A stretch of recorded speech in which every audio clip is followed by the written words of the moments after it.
Hello, welcome everyone. Feel free to say hi if you're here already, and welcome. Hope you're having a good weekend and everyone's keeping well. We've got a nice session planned on trig ratios and identities, so very much a pure maths topic to look at today. But yeah, as I said, feel free to say hello in the chat, and as we go, share questions and answers. It'll be really good to hear if you've done this kind of bit of trig before, but welcome. And yeah, as I said, it'd be great to hear from you. So do feel free to say hello once we get started. Great. So the trig we're going to be looking at is ratios and identities. So we're going to start off really very much with sort of from scratch, but looking at how it's applied in some of the questions with sine and cosine rule. So it'll be useful for those in year 12. But as I'm sure many of you are aware, the trigonometry is massive in year 13 as well. And a lot of the ideas carry on through. So it'll be largely targeted towards the stuff you're going to first see in year 12, but we'll also carry on into, content that's examinable in both years. So yeah, welcome guys. Lovely to see so many people here. Do feel free to say hi if you haven't already.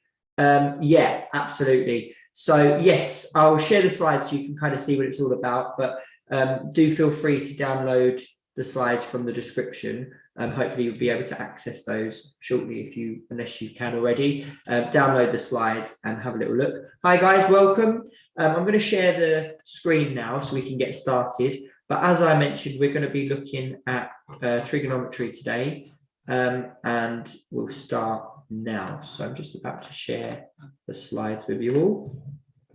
Hopefully that's popped up. Brilliant. Welcome. Thanks to those that have just joined. Do feel free to say hi if you haven't already. And we're going to get started. So here we go. We're going to be looking at trig ratios and identities, which for a lot of students is quite new at A-level as an extension on what you've done at GCSEs. So I'm Max. I'm head of maths at Snap Revise.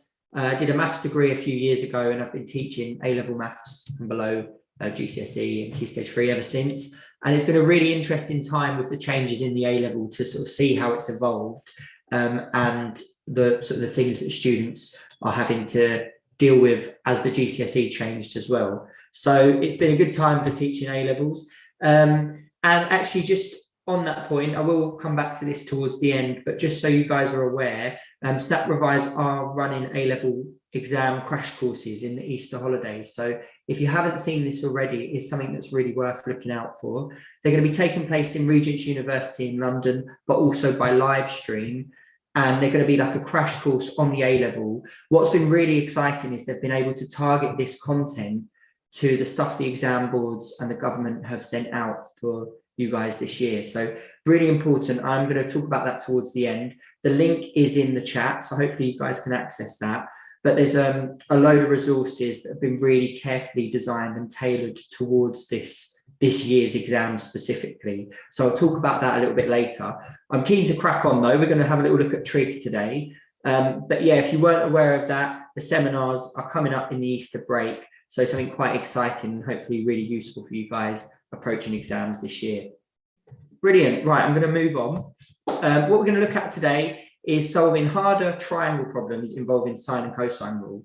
So this is the bit of the GCSE that really builds into the AS and A-level content. Look at basic trig for 3D problems and understand the problems involving bearings as well. I'm not going to be looking at radians, which is often dealt with more in year 13 now, and we won't do cast diagrams in this session. So it's really sort of building confidence in the trig you guys are going to need to know. Yeah, absolutely, more so for the year 1 content. As I said, at the end, I'm going to be talking about the seminars and the stuff we've got coming up that should be really useful for everyone in the Easter break, particularly going forward towards exams in light of all the recent changes as well.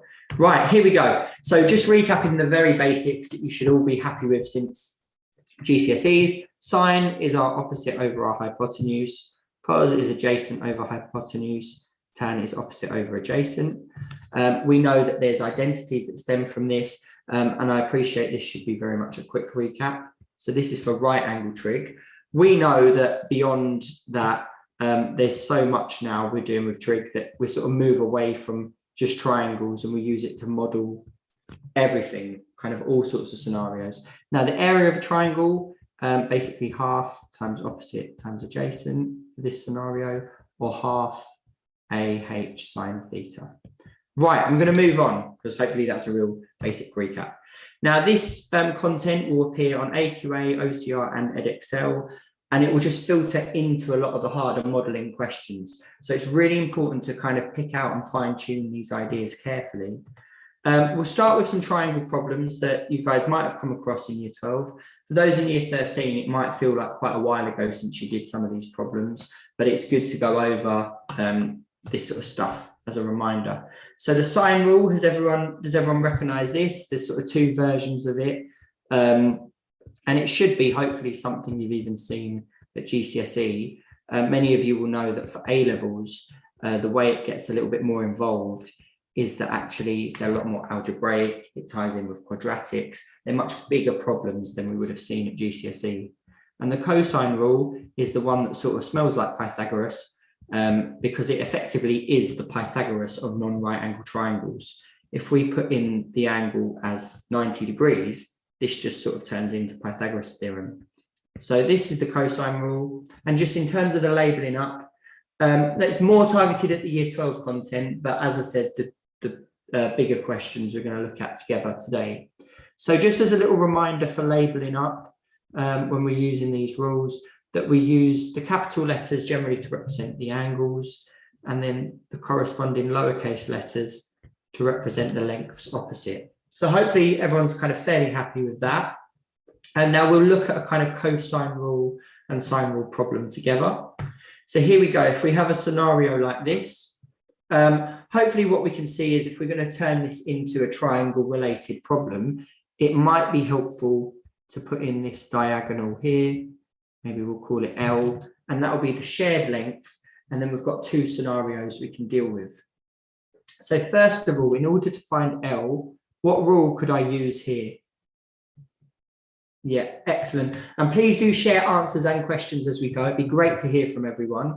I appreciate that for a lot of people, this might be revision. And at times of even stuff you've seen a number of times, but in sort of bigger involved questions. So how would you find L? What rule could we use here? Superb, excellent. We can use the cosine rule. So what we can do is we've got this angle, this length, and we want this length. So if I use the cosine rule here, feel free to work ahead of me and work this out. But I'll write it in as revision if not.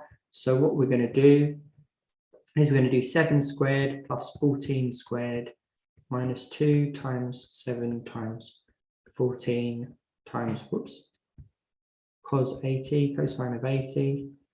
And also make sure your calculator is in degrees. So some of you that have maybe done a bit of year 13 work and done some radians, you might be doing, you might have your calculator in radians, so make sure you're in degrees. Welcome to anyone joining. It's lovely to see so many people here in the chat. Please do feel free to share questions and answers as we go. Right, let's work this out.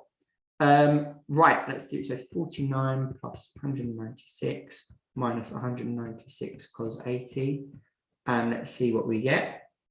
Right, good question. I would say as standard, maybe 3 significant figures. That's a really good question there. Certainly for mechanics, we should generally be using 3 significant figures, unless it sort of specifies otherwise in the rubric. So 14.5 is fine. But just to sort of be safe, if you're not sure for pure, you can always say to 3SF or to 4SF so that you've told the examiner how you've rounded it. And that's maybe a good technique to get into for pure maths. If possible, leave it exact for pure in terms of pi or as a surd. Now, we're not actually finished with this question because we're looking for theta. So we're going to need to apply the cosine rule again to get the angle. Now that we have this shared length, so we're kind of doing a double go at the cosine rule, 14.5. And so I could take that answer, and you can leave the version you've got of it from the calculator.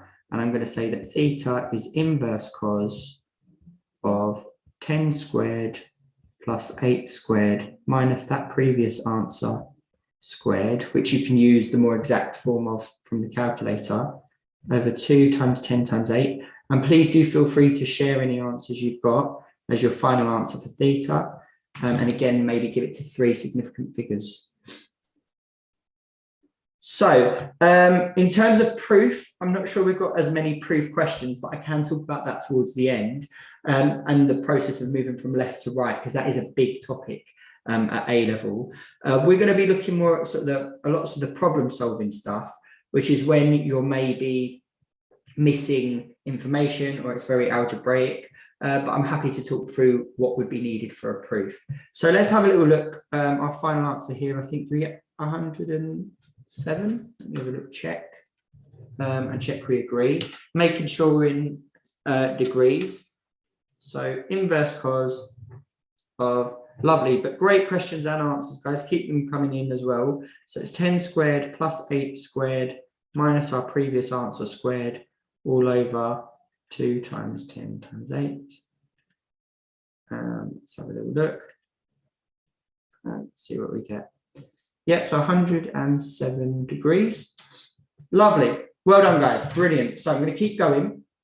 And then we're going to look at problems in 3D and also the other kind of types of questions like bearings that do cause an issue at A level. So this one here, problems in 3D. The key to solving 3D geometry problems is basically break them down into sort of steps and into 2D scenarios. So break them down into a series of simple 2D problems. And who has done a bit of vectors as well already? And some of you might have done a bit of that stuff, because that can obviously tie in, and there can be a fair bit of trig in the mechanics side of the course as well. So here, if I wanted this length here, let's call that D, let's call that distance X, let's call this distance L, and let's call this distance here Z, and this distance Y. So what we've got is that D squared would be equal to X squared plus Y squared, and L squared would be equal to D squared plus Z squared, which is X squared plus Y squared plus Z squared, which many of you might just recognize as sort of normal 3D Pythagoras, which you may have done a fair bit of at GCSE as well. And this will go into trigonometry as well. So we're going to look at an example 3D trig, and then after that we'll move on to looking at the bearings questions, which do cause a lot of problems because people don't sketch diagrams and stuff. So here we go. I'm going to move on to some 3D trig. So trigonometry in 3D. So a cuboid has sides 5, 8, and 12. I'm going to just mark these on. And we want to calculate the length of the diagonal between the two opposite corners. So like from here to sort of the back one, which would be the same length either way round, either way that you visualized it. Okay, so we're looking at sort of the triangle through the shape. Now, if I call that L, hopefully what we're happy with is we want to almost visualize the triangle that goes through the shape. Good question. You don't. I've just kind of made that up. It wouldn't actually matter. It's for you to kind of take control of how you want to draw the diagram. The answer will ultimately be the same. But a really good question there. So thank you for that. But you can draw it however is easiest for you to visualize. Those dimensions for a cube or a cuboid will produce the same answer however you've drawn it. Okay, great question. So we're going to work that out. 5 squared add 8 squared plus 12 squared, which is 15.3. And do also be thinking of sense checking mechanisms. How can I think, does that look sensible? Well, it's longer than all those sides and it is a hypotenuse, so that does look quite sensible. Now, if I want that angle theta, that is the angle between the diagonal and the face of the cuboid, with lengths 5 and 8, and I want that angle there, how could I go about this? Anyone suggest what I could use? Now we have got a right angle triangle. You might want to draw it in 2D. Think, what do I know? I want this angle. I know that this length is 8. This length is, oh, hang on, it's not 8, is it? It's going to be, the length here is going to be 8 squared plus 5 squared. That length is 12. But I do also know that L is 15.3.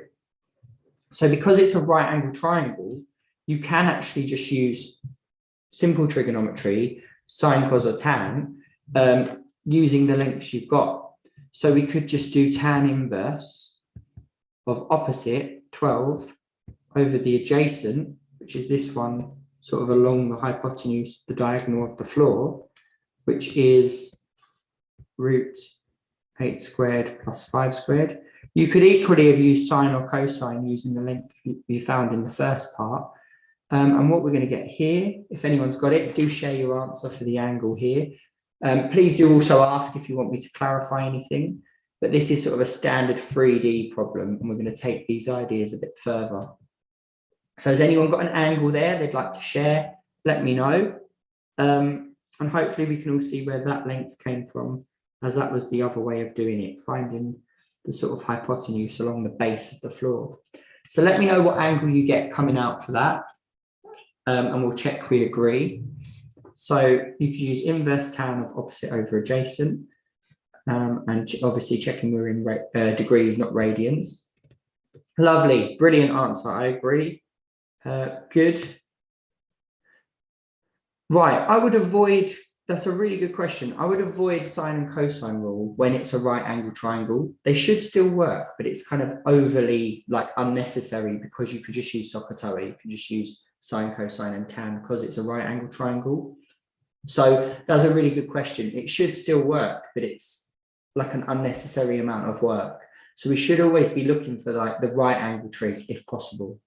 Brilliant. Right, what I'm going to do is a quick little checkpoint. So if you guys can give me a 1, 2, or a 3 to let me know how confident you are with that, just to give me a sense of how we are with those problems, that would be superb. So 1 for straightforward, 2 for kind of okay, 3 for super confused, which I hope isn't the case. Then we'll do a couple of exam questions, and then we're going to move on to look at these bearings questions. Brilliant. So let me know, just an honest reflection on how you're feeling with that. And then we'll keep going and look at some exam questions. Brilliant. Thanks, guys. Yeah, let me know. Excellent. I'm going to push this on to some exam questions now. Okay, cool. Thanks, guys. And do continue to share answers and questions in the chat going forwards. And I'm happy to clarify anything because we are going at quite a pace already. So here we go. Right, this question here. Now we've got the triangle ABC. We've got AB is 26, BC is 31.5, and the acute angle theta. This is actually really important. They're telling us it's acute, and they're telling us exactly that sine theta is 5 over 13. Okay, so what I want to do here is really point out, this does tie in with stuff you're going to see in year 13 and year 12, is this exactness, and it actually comes up in mechanics as well. If you're given sine theta is 5 over 13, we actually don't want to work out theta. We want to try and keep everything exact. So to start with, let's find the area of the triangle, and hopefully we know that there's this rule that the area is a half times A times B times sine of C, half AB sine C. So in this case, it would be half times length AB times length BC times sine theta. Does everyone agree and recognize that rule? Because that's set up nicely for us to just sort of sub the numbers in that we've got. Yes, good, absolutely. This is a really good sort of bit of practice to get into, particularly in mechanics.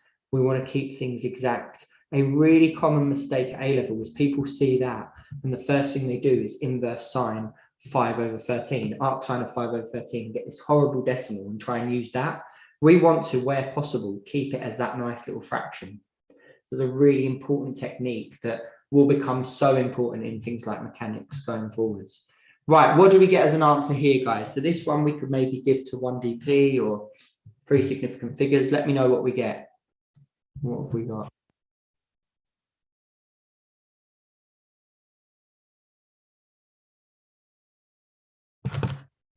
Cool. So feel free to share in the chat. I think the answer we're getting out there. And remember, we're looking at an area, so it should be in centimeters squared.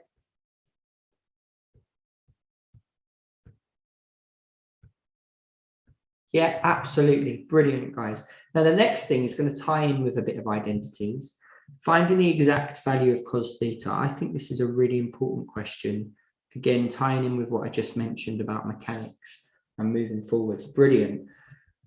So cos theta, if I want the exact value, this is where I mentioned we don't want to inverse sine and then try and put it into cosine. We don't want to find the angle.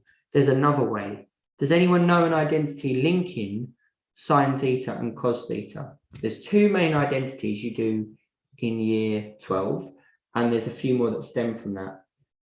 No, so that's what's really interesting here is we're better just using sine of the angle.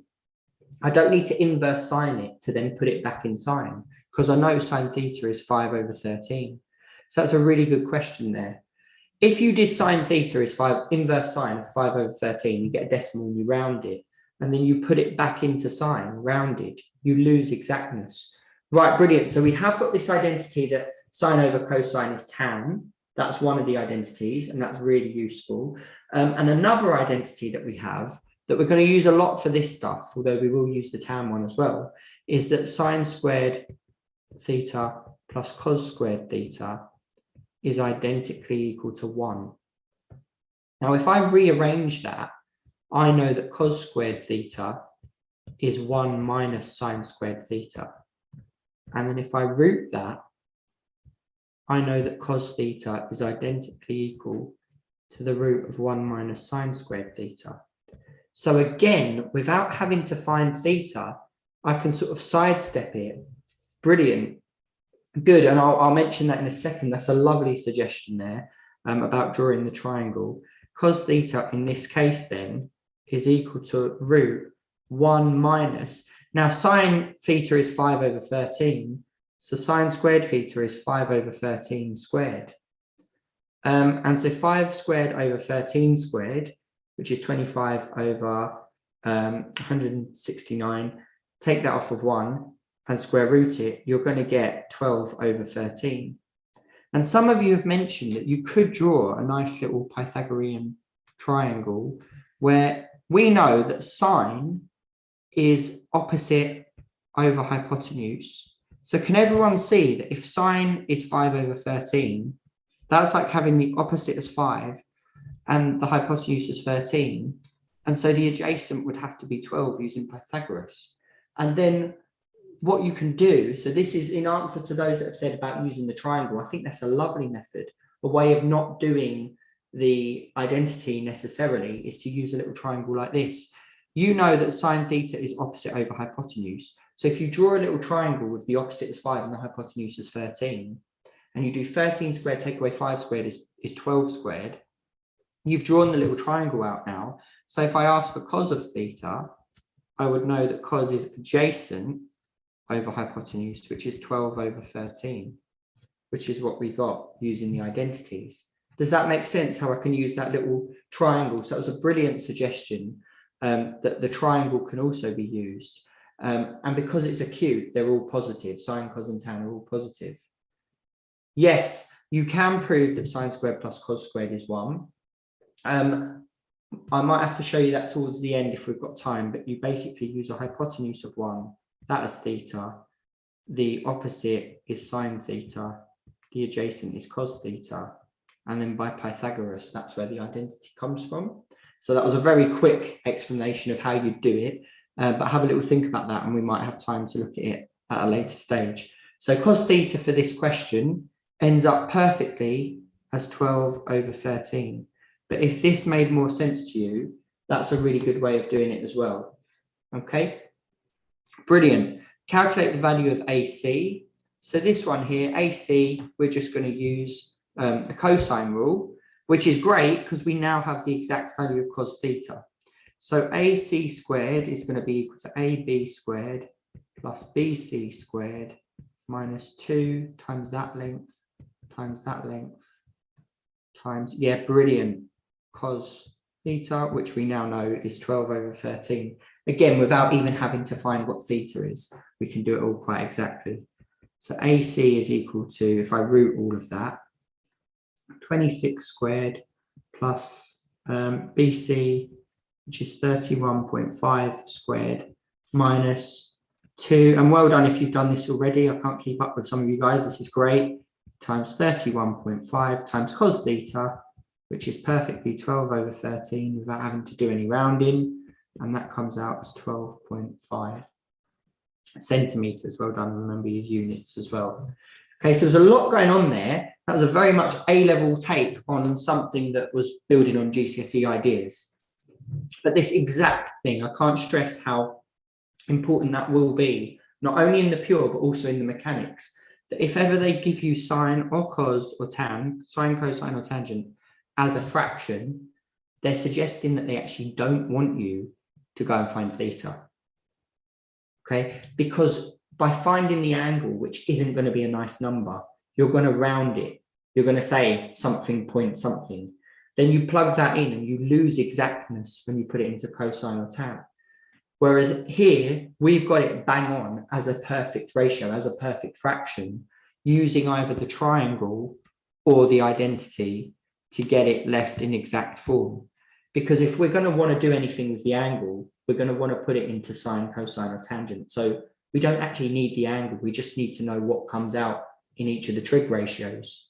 Really good questions though, guys. This is great. I'm going to move this on to the next one. So let's have a little think about this one here, and then we'll get on to the bearings questions. So let's have a little look. Right, so I would always really recommend that we sketch this. So let's have a little sketch of what we've got going on here. So we've got A, B, and C. Now AB is given as 11. AC is given as 8, or CA is 8. That's 7, and we want the angle C. We want this one here, theta. So what we're going to do is we're going to use cosine rule again. And do again, feel free to work ahead of me with this. And as I said, drawing it out can be really helpful. And then what we're going to look at next is we're going to look at the bearings questions, because they do trip a lot of students up at A level. Minus 11 squared. Cool, and do continue to feel free to share answers and questions if you want me to re-explain anything. Well done to everyone so far for following along with this. It's been quite involved, and we are certainly going at a bit of a pace. Check we agree with that. And the next bit, so this one we didn't keep it exact because we weren't given it in an exact form. We've got the angle now to 3 significant figures, and check that you agree. For part B, we're going to use that value to find the area. And we're going to use half AB sine C, or half times this times sine of your previous answer. And it is really important that we show our working, because if anything does go wrong, you can kind of get followed through marks. So half times BC. And please do feel free to, as I said, work ahead of me, get your answer and share it in the chat if you're there already.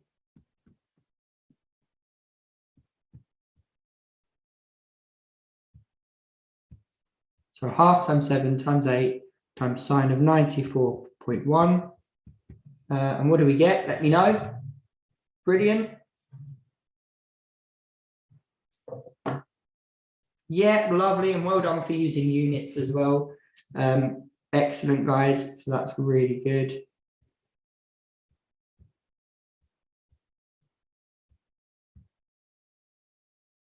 Very good. Cool. Lovely. Right, we're going to look at some of the bearings questions now. Well done if you got that. Hopefully everyone's followed that. These are really good questions to look at. Bearings, who has done these questions before? These seem to be the questions that people really don't like. And I can't stress enough how important it is that we draw these out. What this actually boils down to is our knowledge of parallel lines. That's what's really crucial for the bearings questions. So let's look at what a bearing is, but please do tell me if you've done bearings before. So a bearing is basically the clockwise turning from due north. No worries. Well, it is kind of done really quickly a lot of the time at A level, and it's sort of assumed prior knowledge. But bearings are taken from north, and the north line is normally drawn sort of towards the top of the page, and it's in degrees.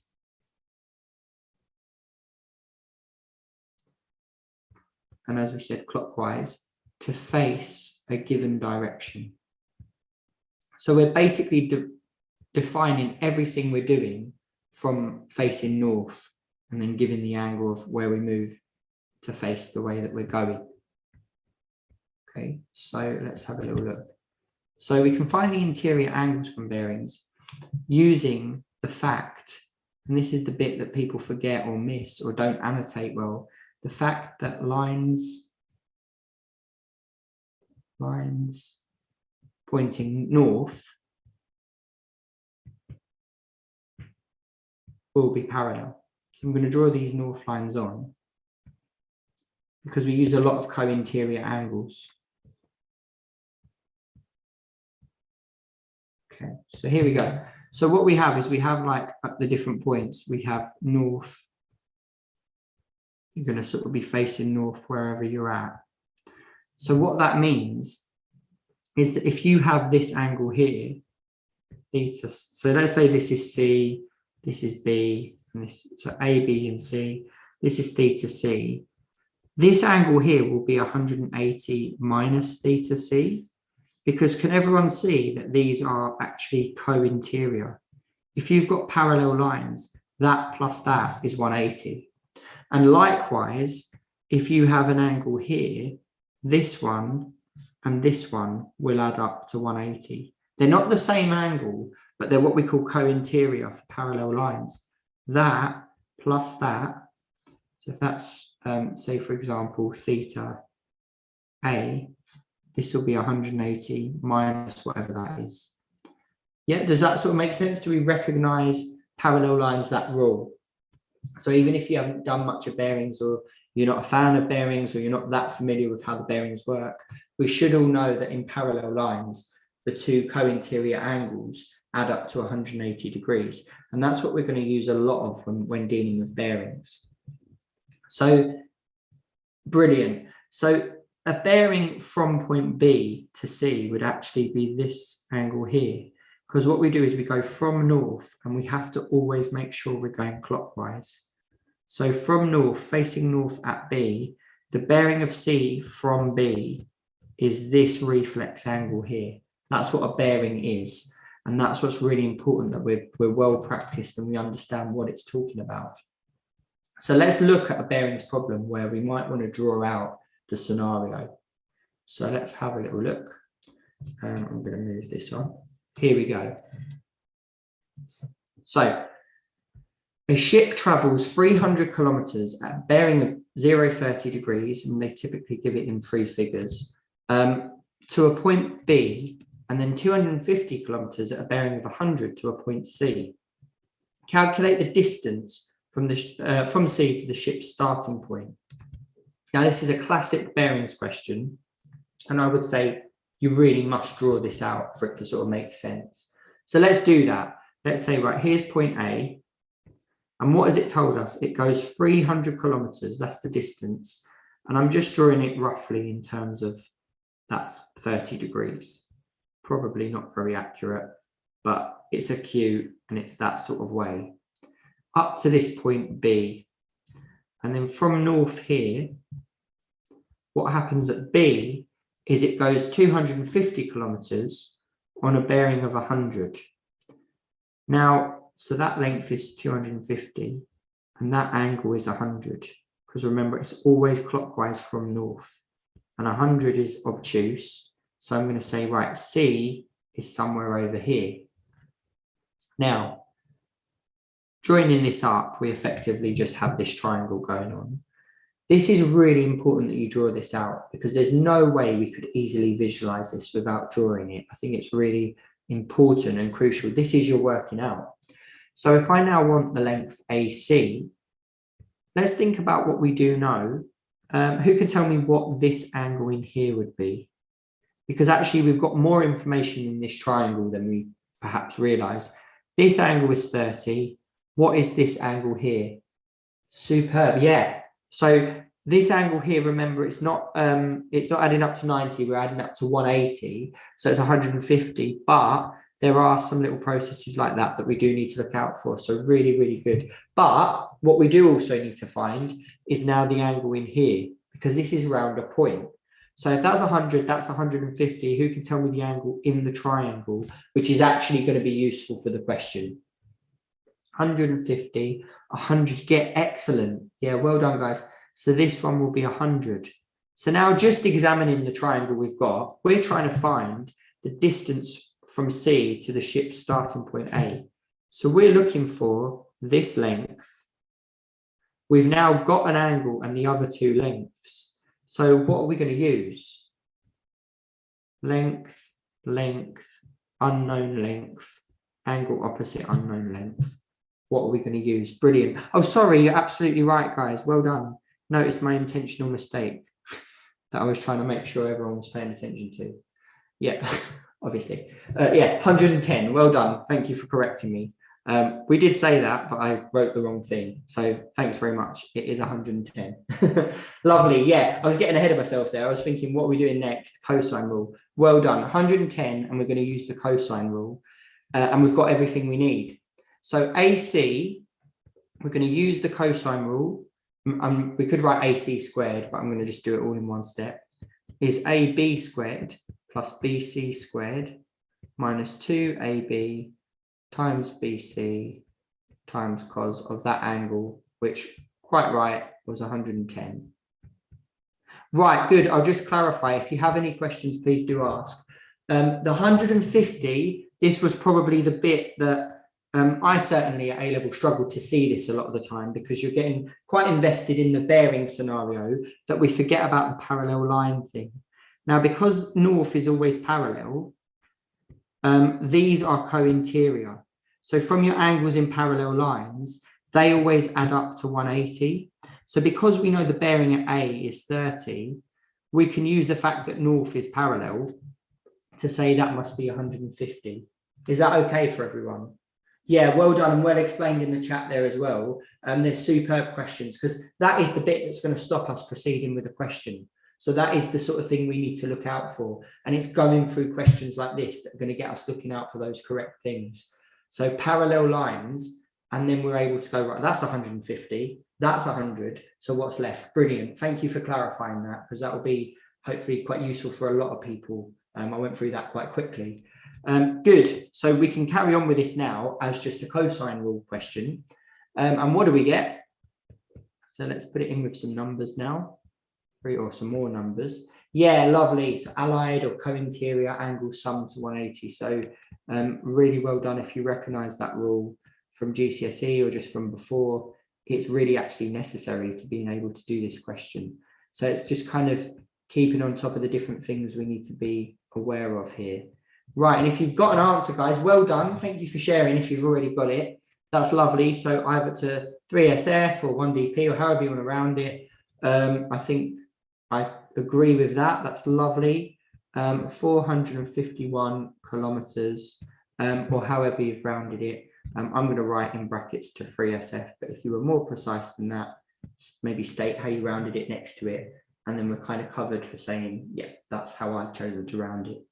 Because we weren't told. So that's really good. So it ended up boiling down to a cosine rule question, but it took a bit of work to get us to the stage where we could have all the numbers we needed.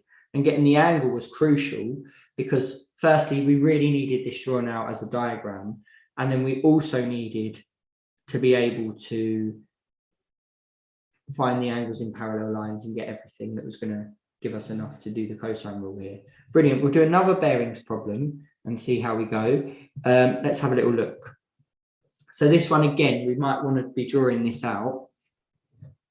A tourist site is being set up near a cave and a waterfall at a historic site. The bearing from the cave to the waterfall is 50 degrees and they're 20 kilometers apart. And the tourist centre is to be built 30 kilometers from the waterfall and the path from it is on a bearing of 270. Calculate the possible bearings of the path from the tourist centre to the waterfall. Okay, right, so let's have a think about this carefully, because this is going to be an interesting one. Now, this is like the ambiguous case of the sine rule. Has anyone seen that before? Welcome if you've just joined.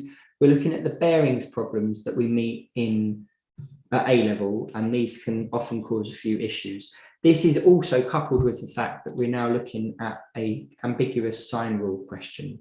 Has anyone seen this before? Has anyone seen the two scenarios that come out of the sine rule that we have to be really careful with? Because this question is suggesting that there's more than one answer. So I'm going to start to draw out what it said, and I'm going to label the cave as C, and I'm going to look towards north, because that's how I do bearings. Welcome, guys. So if I now say, right, 20 kilometers away on a bearing of 50, what I've got, if I write that this is 20 kilometers, I'm going to end up at the waterfall here. Now, facing north,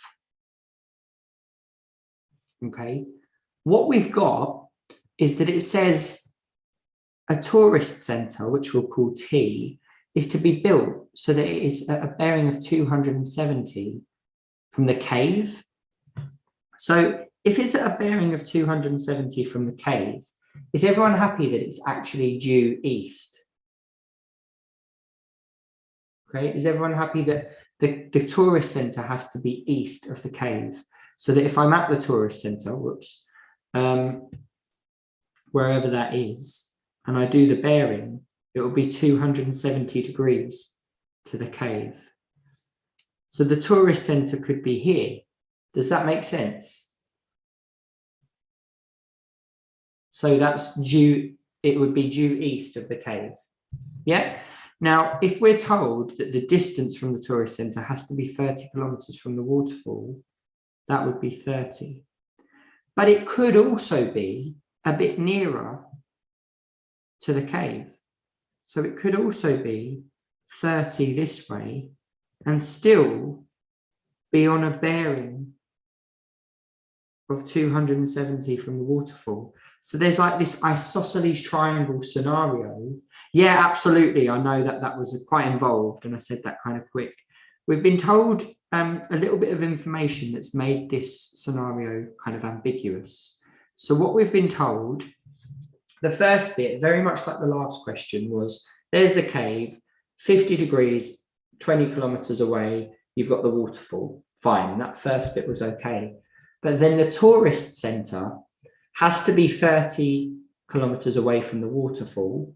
So we know that that's, okay, going to go somewhere. It's got a length of 30. But what's tricky is it says it's at a bearing of 270. The path from the cave to it is on a bearing of 270. So that means wherever the tourist centre is, so there's two positions it could be, it has to be a bearing of 270 to get round to the cave, meaning that if you're at the tourist centre and you're facing north and you turn 270 degrees all the way around, then you would be facing the cave. So it basically means it's perfectly east of the cave, or the cave is to the west of the tourist centre. But that hasn't actually specified the angle from the waterfall that it would appear at. All I know is that it's 30 kilometers away from the waterfall. So there's like this isosceles triangle of two possible locations where it would land up perfectly east of the cave, but still being 30 degrees from the waterfall. Thank you so much for asking me to clarify that, because I think this is actually a really tough part of the question, drawing this out carefully. So hopefully that makes sense, that these two potential positions give us the location of where the tourist centre could be, so that it still fits all of that information. It would still be 30 away from the waterfall, the correct bearing from the cave, and the cave to the waterfall bit hasn't changed. Good, but please do ask me to clarify if we're still unsure. Now, what we've got is that we want to solve this. So this is actually the ambiguous case of the sine rule. So if we use the sine rule to solve this scenario here, I'm going to quickly do that. Hopefully everyone's happy that sine c over the length c is equal to sine t over t. So that would be that if I had sine of, let's say this bit in here we know is 40 for this little triangle, sine of 40 over sine of 40, let me just check, sine 40 over 30 times 20 would be equal to sine t. And so whatever we get there, hopefully we're happy that, let's work that out. Let me know what you get as your principal value for that. So sine of 40 over 30, and then we're going to times up by 20.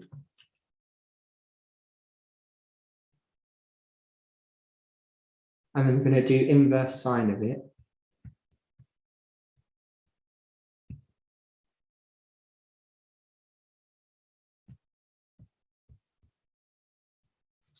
So shift sine, and we've got 20 sine 40 over 30. And what do we get? Has anyone got an answer to that? Right. So what we've actually found, what it's actually found is it's found this angle here. And this is why there's two values for the sine rule, because this angle is acute. Hi, welcome guys, so 25.4. But because this is isosceles and this is also 25.4, I can get the other value here by taking that away from 180. And that value in there would then be 154.6. So there are your two answers. And it ties in, for those of you that have seen the sine graph before, that if you have an angle here, the other value is 180 minus that value. It ties in with our knowledge of that sort of stuff. Okay, so this is the ambiguous case of the sine rule, where we find one value out, and that principal value might be the acute angle, but we also need to look for the obtuse scenario to see what that is as well. So hopefully that's clear, but this type of problem does trip a lot of people up. So very well done. And I think the crucial thing to say for these bearings questions is reread it a couple of times, but definitely draw it out. Look for angles in parallel lines, and also just reread it to make sure that all the information you've drawn fits. Okay, so welcome if you've just joined. Obviously, we've covered quite a bit there with bearings, but the main thing we've been stressing is that we need to draw the north lines, we need to remember about parallel lines, and we do just really need to draw it out. So here's an exam question which we'll look at quickly together. Let's have a little look. Oh, sorry guys, little checkpoint. 1, 2, or 3 on how you're feeling, and then I'm going to push on to these exam questions, and then I want to wrap up by talking about the seminars that we've got, the crash courses we've got for the A level.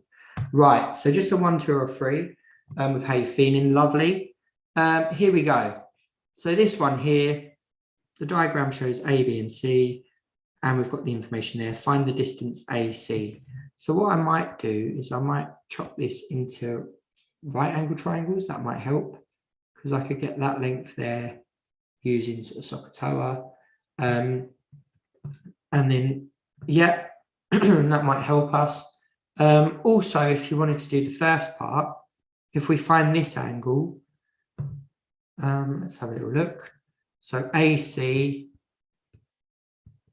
we can do the sort of, we can use the cosine rule there. So AC is going to be 2.4 squared plus 2 squared minus 2 times 2.4 times 2 times cos of 40. And as I said, feel free to work ahead of me and get an answer to that. That will be in kilometers. So using the cosine rule to get this length, let me know in the chat if you've got it. Then we're going to do the bearing of C from A. So what have we got as an answer for that one? Please let me know if you've got it. Yeah, we're just doing that first part. So sorry, I'm rushing about here. AC, this length here, is just using the triangle. So I'm just doing cosine rule, this squared plus this squared, minus 2 times this, and then times cos of 40, and then I'm square rooting it to get AC. And I get the length of that in kilometers, hopefully, and hopefully you guys agree, as 1.55. Let me just check. So I did 2.4 squared plus 2 squared minus 2 times 2.4 times 2 cos 40. Right, and hopefully we get that. And if you get anything wildly too big or too small, remember you have got to square root it. That's good. Now the bearing of C from A, this is really important to talk through. Bearing of C from A, what we need to remember, because this is so easy to go wrong, is people do it from here. If it's from A, wherever it says from, you put yourself at that position and you go, right, I'm at A, I'm facing north and I'm turning until I face C. So C from A means you're using the north line at A. Okay, so what we've got here is if perhaps we could find the angle in here, then we could just take it off 180 and we've got the bearing. So let's have a little look and think, well, what do we know? So to find the angle at A, you could again use the cosine rule. So you could do inverse cos of, AB squared plus AC squared minus BC squared over 2 times AB times AC. And I'm just conscious of the time, so I'm going to write these through quickly, but feel free to go over these screenshot and ask any questions at the end if we're struggling. But that comes out as 56, I believe. And if we take that off of 180, the bearing will be 180 minus 56, which equals 124 degrees. And it is obtuse, so that seems sensible.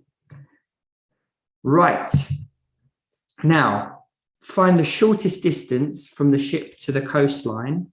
So this one here, so that answer was 124. So the shortest distance, it's talking about this distance here, D, and we can kind of draw the 90 degrees in. So this one, all we need to do is just use kind of right angle triangles and what we know. So I've got the hypotenuse, I want the opposite. So D is equal to 2 sine 40, which is equal to 1.29 kilometers. Do check that for me though. Good, so that is the shortest distance from the ship to the coastline. If that is the motion of the ship, and there we go. So a stationary ship is at point C and the coastline is AB. That's the shortest distance. Right, so what I'm going to do now is there's, a few little things I wanted to talk about towards the end here. There's another question you guys could potentially try. Feel free to screenshot or try this from the booklet. But I am conscious of the time. So this is another one that you could perhaps use as practice in light of what we've done. And again, it uses the fact that parallel lines, we have allied or co-interior angles. So that's a really good one to look at. What I wanted to just do is kind of wrap this up and say, bearings is a really good topic to practice. If you have any questions, please do ask me. I'm going to look at the chat now carefully if I've missed anything. I really want to talk about this quickly, the crash course coming up at Easter, because I think this could be really useful for you guys. We have designed this so that it's really tailored to all the information the government have said for the exams this year, which is a real advantage over normal kind of times and normal years and previous years where we don't have access to necessarily the specifics. So we put a lot of effort and time and energy into making these crash courses designed and tailored to what's likely to come up. And they work really, really well. So I'm really excited about this. It will be taking place in person and by live stream. We're going to be looking at the trickier concepts and topics for the whole A-level, pure, mechanics and stats. And these A-level crash courses are hopefully going to be really useful and coming at a really good time for anyone practicing tests, but also in light of the real exams as well. So this is coming up soon. What you'll be provided with is a seminar booklet. They're really lovely, clear, well annotated and easy to follow. And you'll be able to kind of take ownership of that and complete throughout the day with loads of preparation material for the exams. So I think this would be a really nice opportunity to kind of have that targeted, specific feedback for the whole course, looking at exam style questions that should be really useful for your exams. So it'll be really clear, easy to follow, and lots of opportunity to ask questions. So there'll be a tutor messenger throughout the day. You'll be able to ask questions as we go through live, much like how we do here. So the live streams on YouTube, we're generally doing monthly, but on Snap Revise on our own platform, they happen every week. There's loads of web classes and drop-ins taking place all the time. But this crash course is for the whole A-level, taking place in the Easter holidays. So if this is something you're interested in and you kind of want a kind of good bit of solid holistic revision of the mechanics, the stats and the pure, this really tackles the whole course. And we've designed it for all the kind of tricky pinch points and tough questions that are likely to come up. And as I said, it's going to be very interactive and opportunities to ask questions live as you're going through the topics. So the live stream schedule on YouTube should be available for you to check hopefully soon for the next topics. I can't remember off the top of my head, but we tackle generally all topics in the web classes on Snap Revise, and we try to do that on the YouTube ones as well. So it'll be in March, the next one, 3 or 4 weeks time, and we'll be covering that. Just in terms of the crash course dates, it's going to be taking place at Regent's University and also via live stream over Zoom. These are the dates for chemistry, physics, maths and biology. There's 2 days we're covering year 12 content and year 13 content, and that will be taking place throughout, as I said, the Easter holidays. So if you're interested in that, please do check that out, because the places I'm sure are going to fill up. I think, as I said, I'm really excited about being part of that. It's a big course and opportunity to take on all the A-level material in a really carefully drawn out, targeted way. So it should be really fun, should be really useful, hopefully. That's the main thing. And I just wanted to make everyone aware of that in case you hadn't seen that yet. So all the information about the pricing and everything is on there. So I think there's the price for the in-person and the live stream stuff. So if you want to follow that link and have a little look, because it, I think, varies depending on whether you're in person or you're turning up to the event. And there's obviously the year 12 day and the 13 day as well. And you can have a little look if you're looking at more. There you go, your prices are there, guys. So for the live stream and in person, and there are discounts available for if you're attending maybe 2 subjects or more subjects, or multiple subjects, sorry, but check that out on there. So if you're attending more than one, there'll be discounts available. But this, as I said, is tackling the whole course in a really comprehensive but in-depth way, targeted for the information released by the exam boards. So hopefully quite an exciting but useful event for you guys, if you're available to take part in that. And as I said, yeah, brilliant resources and kind of falling at a nice time of year as we're on that run up to exam season. So do look at that and check out the kind of options for if you're looking at maybe more than one subject. But thank you so much for all the questions and answers today. I think it was really important to look through that side of the trig. It is the sort of modelling questions that people struggle with. And it's been a pleasure working with you guys this afternoon, seeing the questions and answers coming in. You spotted my intentional mistakes as well, keeping me on my toes there. But that was really good and great to work through that topic with you guys. Please do keep an eye on the YouTube sessions coming up as well.